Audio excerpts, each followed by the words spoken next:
Well, g'day. I'm not exactly a huge fan of this style of videoing because I'm used to doing it portrait, not landscape, not portrait. You know what I mean? So basically what I'm trying to show here is a very oversimplified version of what the flat Earth model looks like. That's our basic model, equators in the middle, the Tropic of Cancer inside of the equator, Tropic of Capricorn outside of it. So that gives us our solstices and our seasons. Maybe even if I handheld it, I don't know. If you look then, when it's summer in the southern hemisphere, southern part of the half-sphere, the daylight coming into the inner side is coming through multiple atmospheres. That's why it creates winter. And when it's over the Tropic of Cancer, it's the opposite. We get the sun coming from the north in the summer, and that is our winter. So of course, Cancer June 22nd, 2 equinoxes, September and March 22nd, December 22nd is the solstice for the southern hemisphere. So our southern summer solstice, which is the winter's northerns, the northern's winter solstice. So I'll probably just pause that since I think that's sort of speaks for itself. While the sun is not changing speed, as it spirals up higher and higher, it gets further and further away. So just like when you're looking down a tunnel, the far end of the tunnel looks a lot smaller, and that therefore then creates a smaller apparition of light in the firmament above the Earth to the eye of the viewer. So everything in perspective is one of the trickiest things to understand, especially when it comes to things like the sun. So I'm just going to pause for a second and redo another diagram. Okay, so as I expected, this is trickier to draw than I thought, and also the fact none of my marker pens work except a simple black one.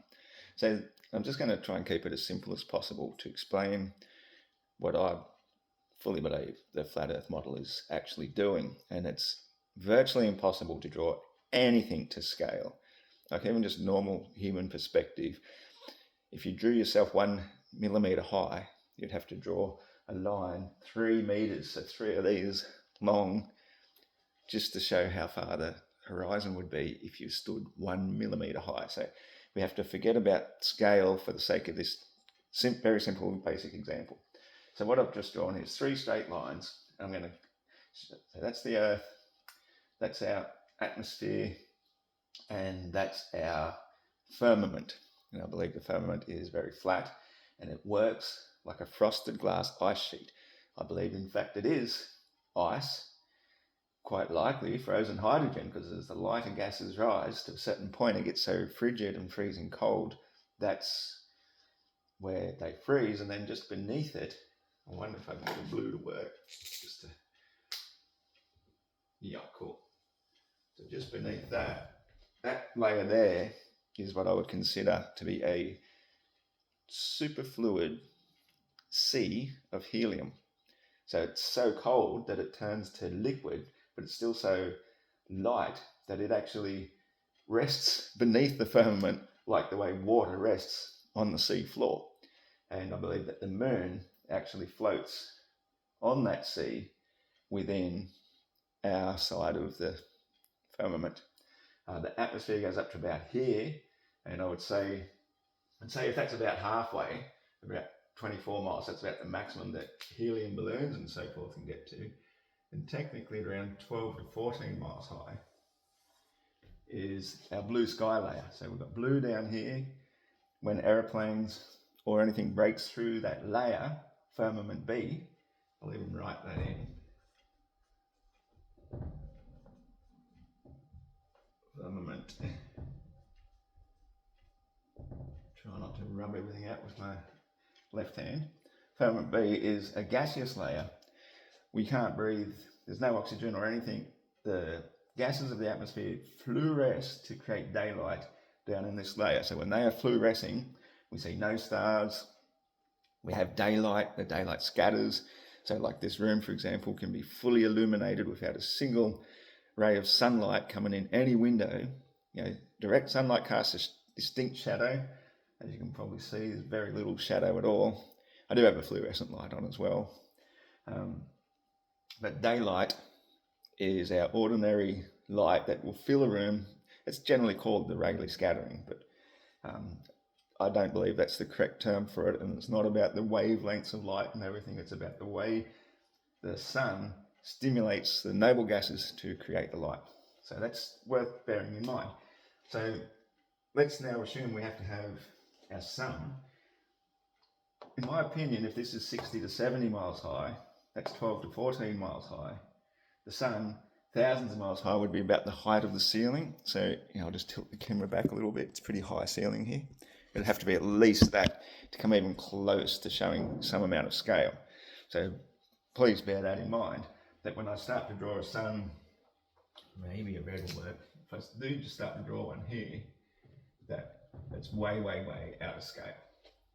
So let's say then we have person A down here. I'm a really good artist. And the person B over here. But I have arms too. As they look up through the firmament,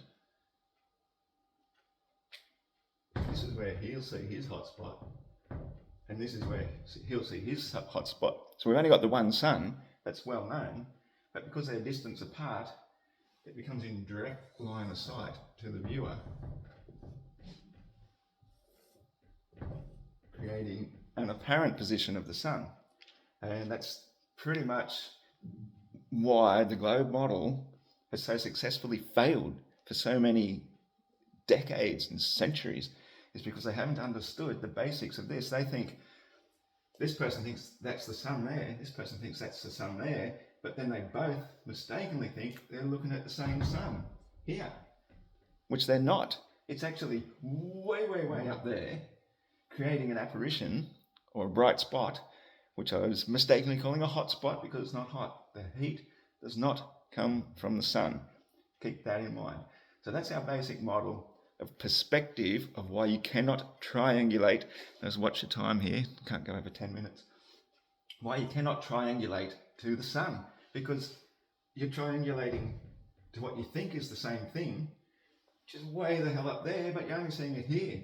So if you measure your distance, which is what you've done, and you've said, okay, we're 500 miles apart from there to there, then measuring to these, which are way up there, is going to give you the impression that this here, that you think you're looking at, is 93 million miles away, when in fact, it's 60 to 70 miles. 60 to 70 between there and there. That's the actual height. I'll probably have to do a second part to this, or I might be able to quickly do it. Let's assume now that this is under a lake instead. And so we've got a fish swimming around in the lake. So now we're only talking 6 to 7 meters from the bottom of the lake to the top of the lake. And as the fish swimming around through here looks up to see the sun, he'll see a hot spot directly above him. Then if he swims over here, he sees a hot spot sort of over here a bit. It sort of moves with him, because at the scale of things, it actually keeps on going. So it's always going to be directly above his head, no matter how far he goes, because the sun is so far high away. And yet, from the fish's perspective, the sun is only 6 or 7 meters above his head. So if you use triangulation to a distance of the ice that high above him, because it's a frozen over lake creating the hotspot in the ice itself, it's doing the exact same thing that we're seeing. When we travel, this guy travels over to here, he's going to be seeing the same sun, but that one has moved with him all the way. And so of course you're going to assume you're seeing the same sun, but you can't triangulate because you haven't got the distance between you. You're always looking at the wrong thing to think that it's the point of a triangle, when the point of a triangle could be 6,000 miles high, or anywhere from 3,980 up to 6,000 to create the seasons, as I demonstrated in the first part. And that's my 10 minutes. Thanks for watching.